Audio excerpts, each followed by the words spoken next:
নির্মলা আন্টিকে চিনি বেশ কয়েক বছর হলো। আমাদের পাড়াতেই থাকেন। আগে বাজারে মাঝে মাঝে দেখা হতো। মুখে চোখে সব সময় বিরক্তি লেগে থাকতো।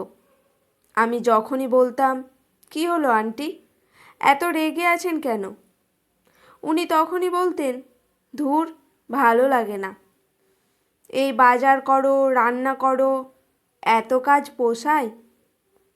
আমি জানতাম আন্টির ছেলে আছে, তাই একবার জিজ্ঞাসা করেছিলাম, আপনি যখন বাজার করতে ভালোবাসেন না তখন ছেলেকে বলতে পারেন তো, ও একটু করে দেবে বাজারটা। না না, পাগল নাকি, ওর কত কাজ আছে, অফিস মিটিং ব্যস্ততা, ওকে বিরক্ত করব কেন? তাহলে পয়সা দিয়ে কোনো লোক রেখে কি করানো যায়? মাথা খারাপ, এই সব কাজের জন্য পয়সা খরচ। তাছাড়া লোক দিয়ে করানো কাজ আমার এক্কেবারে পোষায় না। যাকগে, করে নিই আর কটা দিন কষ্ট, তারপর ছেলের তো বিয়েই দিয়ে দেব। ছেলের বউ এলে সেই করবে সব, তখন আমার ছুটি। তারপর গত বছরের শুরুর দিকে সত্যি আন্টির ছেলের বিয়ে হলো। বিয়ের পর আর কখনো আন্টিকে বাজারে দেখিনি। দেখতাম উনি বারান্দায় বসে কাগজ নয় গল্পের বই পড়েন। বাজারে আসতো তখন আন্টির ছেলের বউ সুমিতা। সুমিতার সাথে আমারও আলাপ হয়েছিল। বাচ্চা মেয়েটা দেখতাম ঘেমে নিয়ে বাজার করছে রোজ। একদিন ওকে বলেছিলাম, সুমিতা, তুমি তো দেখি একেবারে পেরে ওঠো না এই ভারী ব্যাগগুলো নিয়ে, কর্তাকে নিয়ে আসতে পারো তো মাঝে মাঝে। মেয়েটা শুকনো হেসে বলেছিল, আমার কর্তা আসছে তাই দিদি, কিন্তু আমি আনি না। শাশুড়ি মা সেটা জানতে পারলে হুলুস থুলুস বাঁধাবেন। বাড়ির ছেলে কোনো কাজ করবে, এটা উনি ভাবতেই পারেন না। তাছাড়া শুধু বাজার কেন, আমি তো ঘরে রান্না বান্না, বাসন মাজা, ঘর মোছা, কাপড় কাচা সবই করছি। অভ্যাস হয়ে গেছে আমার। সুমিতার গলাটা খুব করুণ লেগেছিল। আমি বলেছিলাম, একটা লোক তো রাখতে পারো। না, শাশুড়ি বাইরের লোক দিয়ে কাজ করানো পছন্দ করেন না। আমার বর প্রতিবাদ করতে চায়, কিন্তু আমি না করি। শুধু শুধু অশান্তি আমার ভালো লাগে না। আমি সরকারি চাকরির পরীক্ষাগুলোর জন্য পড়াশোনা করছিলাম, কিন্তু এখন এই বাড়ির কাজের চাপে সে সব বন্ধ। খুব খারাপ লেগেছিল সুমিতার কথা শুনে, কিন্তু ওকে কি বলবো বুঝতে পারছিলাম না। ও চলে গেল বাজারের ব্যাগগুলো টানতে টানতে। এরপরে ওকে অনেকবার বাজারে দেখেছি, কিন্তু আর কথা হয়নি সেভাবে। এরপর কেটে গেছে প্রায় 1 বছর। হঠাৎ সেদিন আবার বাজারে দেখি নির্মলা আন্টিকে। মুখে চোখে সেই বিরক্তিকর ছাপ। বাজার করছেন তিনি। আন্টি ভালো আছেন? আমি নিজেই গিয়ে কথা বললাম, না গো, একদম ভালো নেই। ঘরে যে শকুন বউ এসেছিল, ভালো থাকবো কি করে বলো? আন্টির গলায় যেন আগুন ঝরছে। মানে, কি হলো?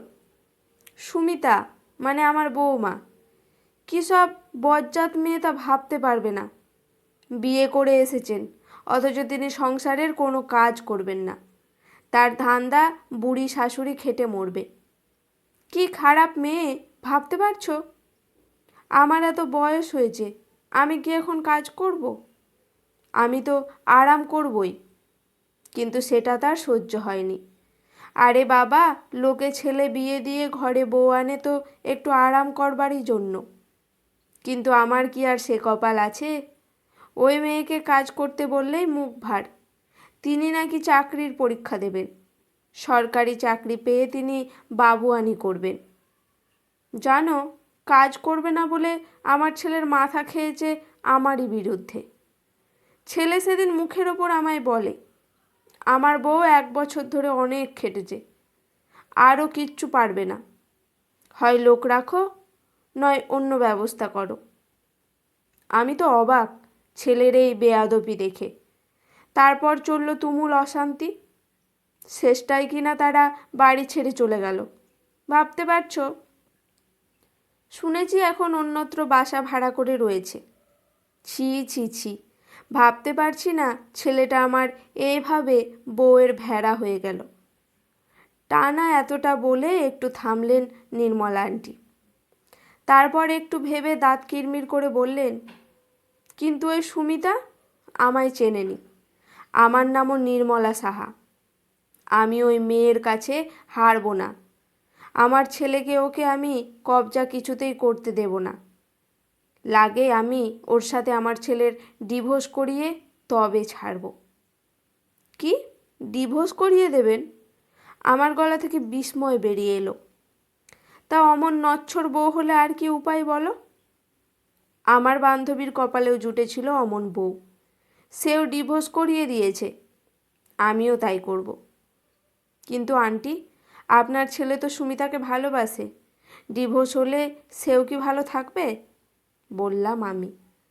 শোনো মা, ছেলের আমার বয়স কম, ও কি কিছু বোঝে? একটা ফালতু মেয়ে ওর মাথা খাবে আর আমি মা হয়ে সেটা বসে বসে দেখব, তা তো হয় না। তাই যা করার এবার আমিই করব। অনেক সহ্য করেছি, আর নয়। ওর সাথে ডিভোর্স করিয়ে আমি ওর অন্য ভালো মেয়ে দেখে বিয়ে দেব। তখন বুঝবে ওই সুমিতা নির্মলা সাহার পিছনে লাগার ফল কি হতে পারে। গজগজ করতে করতে এগিয়ে গেলেন ভদ্রমহিলা। আমি হতবাক হয়ে দাঁড়িয়েছিলাম। ট্যাক্সির পেরেন্ট শব্দটা বইতে দু একবার পড়লেও এই প্রথম নিজের চোখে দেখলাম। এমন মা হন কেউ যে নিজের ইগো স্যাটিসফাই করার জন্য নিজের সন্তানকে নিজের আয়ত্তে রাখার জন্য সাংসারিক যুদ্ধে জেতার জন্য ছেলের বিবাহ বিচ্ছেদ করবার পরিকল্পনা করতে পারেন। জানি না এরকম মা এর উদাহরণ ঘরে ঘরে আরও আছে কি না। তবে যদি সত্যিই থাকে তাহলে হয়তো বৃদ্ধাশ্রম থাকা সকল বয়স্ক মানুষই বড় বঞ্চিত, এ কথা আর বলা যাবে না। নির্মলা আন্টি যদি ছেলের সাথে সুমিতার ডিভোর্স করাতে সক্ষম হন তাহলে কি হবে জানি না। কিন্তু যদি ওদের বিয়েটা ওরা বাঁচিয়ে নিতে পারে নিজেদের ভালোবাসার জোরে, আর তারপর যদি নির্মলা আন্টিকে সত্যিই ওরা বৃদ্ধাশ্রমে রেখে আসে নিজেদের সম্পর্ক সুরক্ষিত রাখার জন্য, তাহলে কি সত্যিই ওদের দোষ দেওয়া ঠিক হবে? সবাই হয়তো বলবেন, ছি ছি, মাকে এভাবে ওল্ড হোমে রেখে এলো, সাথে রাখতে পারলো না। কিন্তু এমন মানুষের সাথে থাকতে যারা রিফিউজড করেন তাদেরও বোধহয় খুব দোষ দেওয়া যায় না। আসলে মুদ্রার যেমন দুটো পিঠ থাকে তেমনি সব ঘটনারই দুরকম দিক থাকে। বহু ছেলে মেয়ে যেমন নিজেদের দায়িত্ব ঝেড়ে ফেলার জন্য বাবা মাকে বৃদ্ধাশ্রমে পাঠিয়ে দায়মুক্ত হন, এটা ঠিক। তেমনি বহু বাবা মাও থাকেন যারা তরুণ প্রজন্মের সাথে মানিয়ে চলতে পারেন না। ছেলে বা মেয়ের বিয়ের পর সংসারে আসা নতুন মানুষটিকে ঠিকমতো আপন করে তুলতেই পারেন না। আর মানিয়ে চলতে না পারলে যে সরে যেতে হয়, এটা তো প্রাকৃতিক নিয়ম।